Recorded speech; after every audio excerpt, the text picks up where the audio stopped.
Okay, so it seems that I made some space here to go through the regulation of the glomerular filtration rate and all the different processes that are going to alter here, the different pressures and colloidosmotic forces that are going to determine the glomerular filtration rate. So let's go into this. So there are going to be 7 of them. So 1, 2, 3, 4, 5, 6, and 7 processes.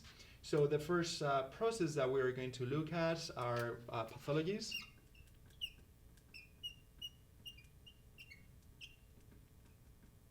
And in this case, we can have an inflammation here of the barrier between the glomerulus and the Bowman capsule.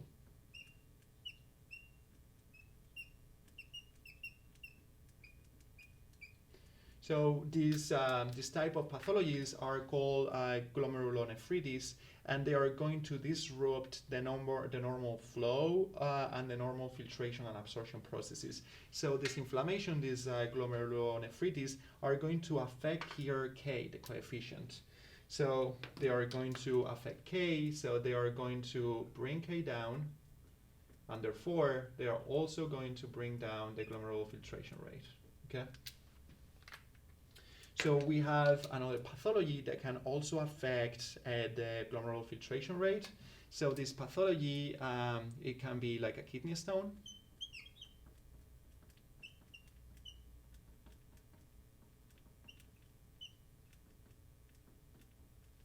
So imagine that you have a kidney stone here at the Bowman capsule.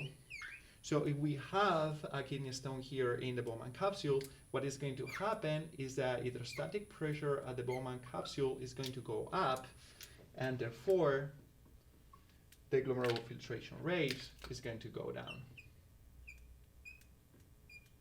because of this relationship in which the hydrostatic pressure of the Bowman capsule goes for absorption against filtration.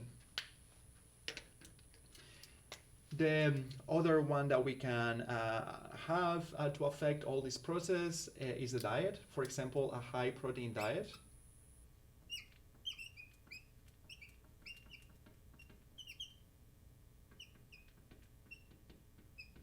So if you like to work out, and after working out you have a lot of protein shakes, you can increase a lot the protein, the plasma protein, so the amount of protein in your blood, and that's going to have an effect on the glomerular filtration rate.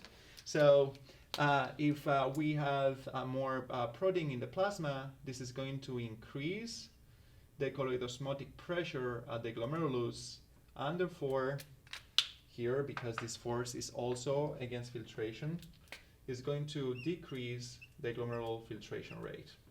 And you have to be careful when you're taking medicines that are going to affect the filtration in your kidneys, or you're having alcohol and at the same time you're taking a lot of protein, because this is the reason why there could be some problems here in the filtration, and we can originate some different pathologies that are going to affect the glomerular filtration rate. So then we also have another one, which is the arterial pressure.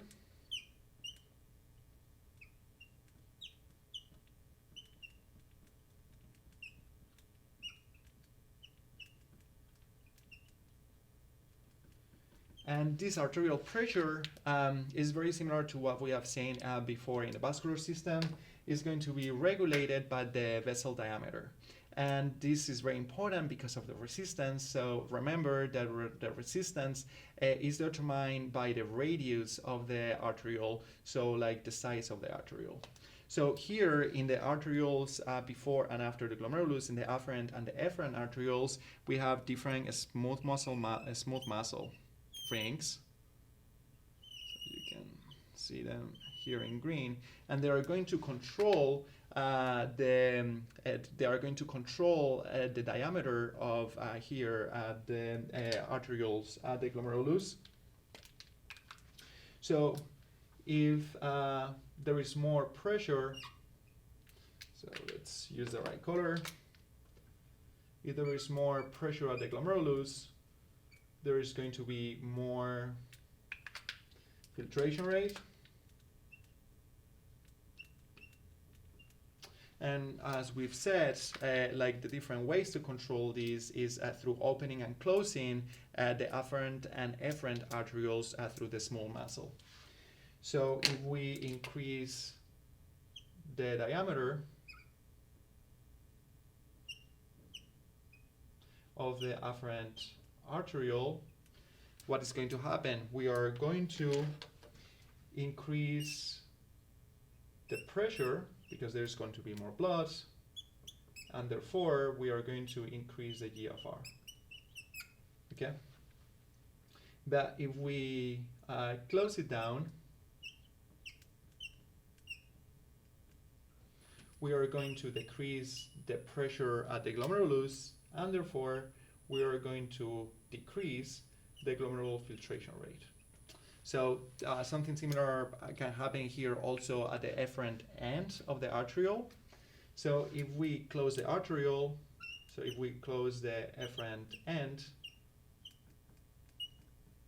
what is going to happen is that we are going to increase a lot the pressure, and therefore we are also going to increase a lot the glomerular filtration rate. Okay? So this is the way that we can regulate the arterial pressure with different here smooth muscle rings at the afferent and the efferent arterioles. Then we are going to have the sympathetic nervous system.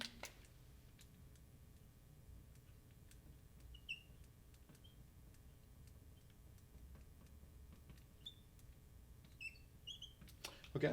So the sympathetic nervous system, they are going to be in charge of the fight or flight mode, which is the way that our body answers to sudden impulses or risk situations.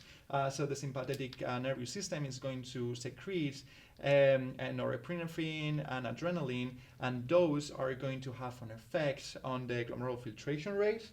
So what is going to happen is that the secretion of noradrenaline and adrenaline, I think that I said epinephrine before, noradrenaline and adrenaline. So these are going to have an effect here on the smooth muscle. So what is going to happen is that these are going to bring down the diameter of the afferent arteriole, and therefore we are going to reduce the glomerular filtration rate. Okay. And then finally, we have in this two last one here, we have the kidney autoregulation. So this is going to happen through different mechanisms, and the first mechanism that we are going to look at is the macula densa. So the macula densa is a really important small kind of cell body here in the kidney. So if we continue this schematic here, we see that after the Bowman capsule, we have the proximal tube. And then after the proximal tube, we have the loop of Henle. Okay. And after the loop of Henle, here we have the distal tube. And finally, we have the collecting duct, and that's going to merge all the liquid here with the urine in the ureter. So the macula densa is this accumulation of cells here at the distal tubule, and this representation is a bit misleading because what is happening is that this is kind of folded. So in reality, the distal duct is here on top of the glomerulus. And here we have the cells of the macula densa. Okay, so these cells can very easily sense what is happening here at the glomerulus and what are the different pressures and also the glomerular filtration rate. And they are going to regulate they are going to feel if there is something wrong, and then they are going to regulate what is happening here. So the main mechanism that this happens is when the glomerular filtration rate goes down. So when the glomerular filtration rate goes down, the macula densa is going to secrete an hormone that is called renin. And renin is going to have an effect in the renin-angiotensin system that we are going to look into more detail in the next lecture. So this, what is going to happen is that it's going to have an effect on the here on the diameter of the efferent arteriole. So this is going to decrease the diameter of the efferent arteriole, and because of this decrease, we are going to have an increase in the glomerular filtration rate, right? So that closing of this end of the arteriole here, the efferent, is going to increase the pressure, and is also going to increase the glomerular filtration rate. And we finally have another way of filtration regulation, which is also locally, which is when the glomerular filtration rate goes up a lot. Right? So we don't want the glomerular filtration rate to be very little, and we don't want it to be excessive, because then if that happens, our blood will get over-filtered, and that could be a problem, and we can get dehydrated. So this is going to happen at different levels. So this is going to happen at the level of the macula densa. They can also feel this overfiltration and this really high glomerular filtration rate, and it's going to act. And what the macula densa is going to do is going to close. So this is going to close the afferent arteriole, and therefore by closing this is going to bring down the pressure and bring down the glomerular filtration rate. And then the last mechanism through this local regulation is called the myogenic reflex.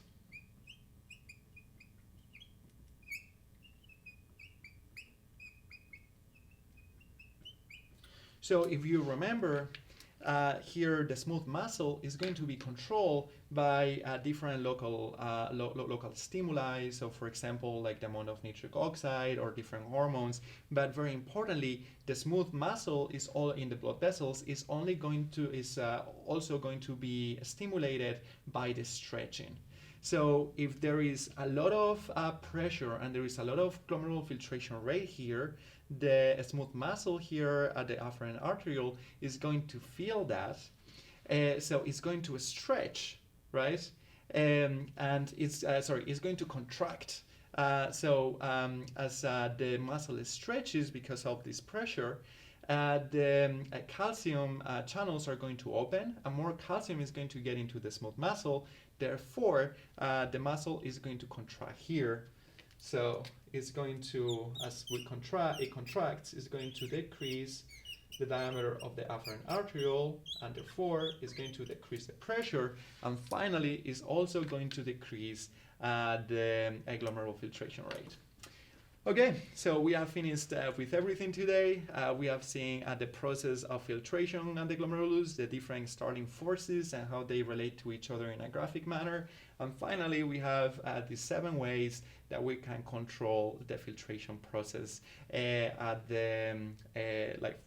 through different pathologies like the kidney stones or the inflammation, also by our diet, by the arterial pressure, sympathetic innervation, and then also at the local level through the myogenic reflex and also the macula densa.